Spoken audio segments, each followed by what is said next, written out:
နိုင်ငံတော်တန်ခါမဟာနာယကမဟာနာဆရာတော်ဖျားကြီးများနဲ့တကွဓမ္မမိတ်ဆွေပေါင်းတော်ကောင်းတို့ကိုသိစေအပ်ပါသည်ဒီကနေ့ဟာ6ရက်4လ2026ခုနှစ်ဖြစ်ပါတယ်တုံနာမတန်ဝန်တို့အုပ်စုလိန်ညာကောက်ကျစ်ရုံမှမှုများကိုတပ်တဲ့နဲ့တကွဆက်လက်ဖော်ထုတ်ပြသပြီးမှဖြစ်ပါတယ်မနေ့ကတုံနာမတန်ဝန်တို့ဟာ post အားလုံးပေါင်း9ပုတ်တင်ထားပါတယ်အဲ့ဒီ9ပုတ်ထဲမှာသူတို့ဘလို့လိန်ထားသလဲဆိုတာကျွန်တော်ဖော်ထုတ်ပြသပြီးမှဖြစ်ပါတယ်ကျွန်တော်ဟာတုံနာမတန်ဝန်ဆွတ်ထုတ်လာခဲ့တဲ့မဟုတ်ဆရာတော်ဘုရားကြီးပေါ်ကိုဆွဆွဲရတဲ့ဘုရားမေ3ရင်ကနဲ့ရွှေ45ကျတာကိစ္စကိုဖြည့်ရှင်းနေတဲ့နေရာမှာတုံနာမတန်ဝန်ဆွတ်ထုတ်လာတဲ့အမှုဖိုင်တွဲကိုမူရမှုဖိုင်တွဲပြတတ်မှတ်ပြီးတော့တုံနာမတန်ဝန်ကအဲ့ဒီသူဆွတ်ထုတ်လာတဲ့မူရမှုဖိုင်တွဲကိုပြန်လဲစီစစ်စာအုပ်ထုတ်ပြီးတော့နိုင်ငံတော်တန်ခါမဟာနာကမဟာနာဆရာတော်ဘုရားကြီးခံကိုတတိယဒလွာဖြစ်တင်သွင်းတယ်လို့သူပြောထားပါတယ်အဲ့ဒီစာအုပ်ထဲမှာဘုရားမြေရှင်လင်းက4000ကျော်5000ဖြစ်နေတယ်သူဆွတ်ထုတ်လာတဲ့မူရမှုဖိုင်တွဲမှာ2000ကျော်3000ဖြစ်နေပါတယ်အမှုဖိုင်တွဲကအမှန်ပဲဆိုတာကသူဆွတ်ထုတ်လာတဲ့အမှုဖိုင်တွဲကိုသူကမှီညံပြီးပြန်ရေးထားတဲ့အတွက်ဒီအမှုဖိုင်တွဲအမှန်ပဲလို့ပြောတာပါဒါကိုတုံနာမတန်ဝင်တို့အုပ်စုကကျွန်တော်ကသူတို့ပြောတဲ့ဘုရားမေ3ရင်ကလည်းရွှေ45ကျတာခိုးယူတဲ့မဟုတ်ဆိုတော့ဘုရားကြီးရဲ့အမှုဖိုင်တွဲအမှန်ဆိုပြီးတော့သူတို့ကလိန်ညာပြီးတော့ပြောဆိုနေတာကိုတွေ့ရှိရပါတယ်ဘလို့ပြောဆိုသလဲဆိုတာရုပ်ထွက်မပြရေးတဲ့မြောက်တော်ကောင်ကအချင်းချင်းကြည့်ရှုတဲ့ပုံကိုနားထောင်တဲ့ပုံကိုတွေကိုအထင်မြင်လွဲမှားသွားစေရန်ဘလို့ပြောဘလို့ဖော်ညွှန်းထားသလဲဆိုတာလေ့လာကြည့်ရအောင်ဟုတ်ကဲ့ဥပ္ပယဆိုကကျွန်တော်မုတ်ကုတ်ဆရာတော်ဘုရားကြီးကဘုရားနေတို့ကခိုးတဲ့အမှုကြီးတွေယူသူဝန်ခံတာရှိပါတယ်အဲ့ဝန်ခံတာရှိပါတယ်ပြောရင်သူကဗီဒီယိုပုံပေါင်း20ကျော်ရှိတယ်ဥပ္ပယဆိုဝန်ခံတာမုတ်ကုတ်ဆရာတော်ဘုရားကြီးဘုရားမြေခိုးတဲ့အမှုကြီးကိုဝန်ခံထားတာဗီဒီယိုအပုတ်ပေါင်း20ကျော်ရှိတယ်ဟုတ်ကဲ့အဲ့ဒါအများပြည်သူတွေလည်းသိတယ်ဥပ္ပယဆိုကိုယ်တိုင်သူကိုယ်တိုင်ဝန်ခံတာမသိဘူးဆိုတော့ဘယ်လိုကြီးတုံးပြအားလုံးရှင်းနေပြီပေါ့ကျောင်းတော်တွေမှာစောက်ပြီးသွားမင်းကြီးဟုတ်ကဲ့ဒီများလေးကျွန်တော်ဖွင့်ပေးပါဦးအမှန်ပါပဲအမှန်ပါပဲဘုရားမြေအားလုံးရှင်းနေပြီတဲ့အပြင်ကျောင်းတော်တွေမှာစောက်ပြီးသွားမင်းကြီးဒါဗီဒီယိုဖြတ်တစ်ဖြတ်ပေါ့လေနော်ဟုတ်ကဲ့ဒီတက်ချင်းဆိုကျွန်တော်ကဗီဒီယိုပိုင်းနေကြာမစိုးလို့ပါအနေနဲ့ဘောဆိုတော့ကြီးအဖေကငါကြတာကိုခိုးခဲ့ပါတယ်ဒီလိုတင်ပြပါတယ်ဒီလိုတင်ပြတာကိုအမှန်ပါပဲအမှန်ပါပဲဘုရားမြေအားလုံးရှင်းနေပြီတဲ့အပြင်ကျောင်းတော်တွေမှာစောက်ပြီးသွားမင်းကြီးအမှန်ပါပဲအမှန်ပါပဲဘုရားမြေအားလုံးရှင်းနေပြီတဲ့အပြင်ကျောင်းတော်တွေမှာစောက်ပြီးသွားမင်းကြီ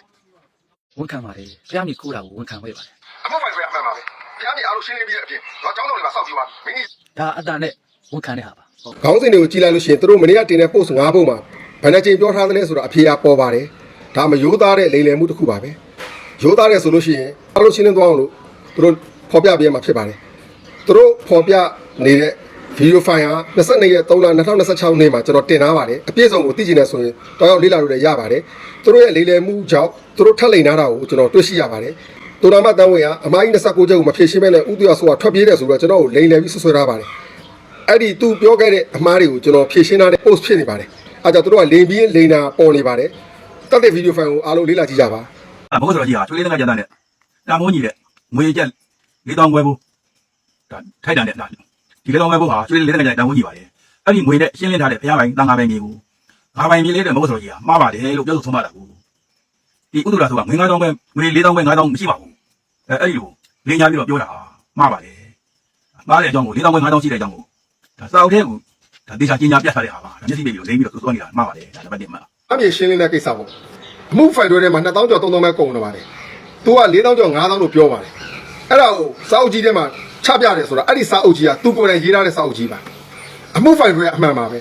ဖျားမြေအားလို့ရှင်းလင်းပြီးတဲ့အပြင်တော့ကျောင်းတော်တွေမှာစောက်ပြီးသွားပြီမင်းကြီးချုပ်ကတိကျပါမယ်ရှောက်ဖို့ပြောတဲ့အခါမှာရှောက်ကြတယ်အဲ့ဒီမှာအမှုဖြစ်ကြအဲ့ဒီအမှုဖိုင်တွဲထဲမှာ2000ကျော်3000ပဲကုန်တယ်လို့တော့သူဖော်ပြထားတယ်အဲ့ဒါကိုသူ့စာအုပ်ကြီးထဲမှာ4000ကျော်5000လို့ရေးထားတဲ့ဟာကိုချပြပြီးတော့သူမှန်ပါတယ်ဆိုတာကိုညင်းနေတာပ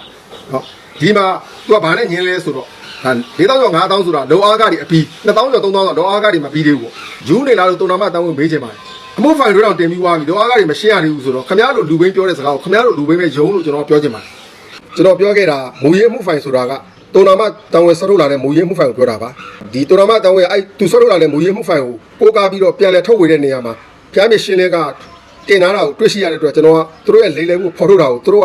တို့ဆွထုတ်လာတဲ့ဖျားမြေတော့ကတဲ့ရွှေ45ချက်သားကိုမိုးဆိုတော့ပဲကျူးလွန်တဲ့ပုံစံမျိုးနဲ့ကျွန်တော်ကိုပြန်လဲဆွဆွနေပါတယ်ဆိုတဲ့အကြောင်းတင်ပြလိုက်ရပါတယ်ဆက်လက်ပြီးတော့လည်းတပ်သိနေတဲ့တော့ဖော်ပြပေး